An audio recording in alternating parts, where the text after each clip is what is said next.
ఈరోజు యేసుని మాటలు. ప్రియ సహోదరి సహోదరులారా, యేసుక్రీస్తు పుట్టుకను గురించి కొన్ని మర్మములను మనము తెలుసుకోవాలి.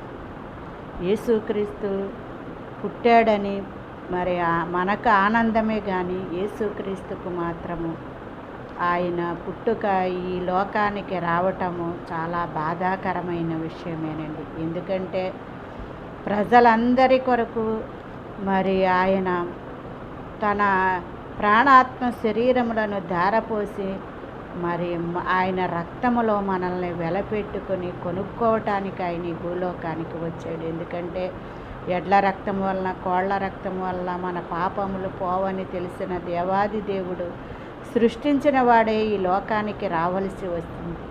ఒక సంస్థని స్థాపించిన వాడు ఆ సంస్థలో లోపాలుంటే ఆ సంస్థ యజమాని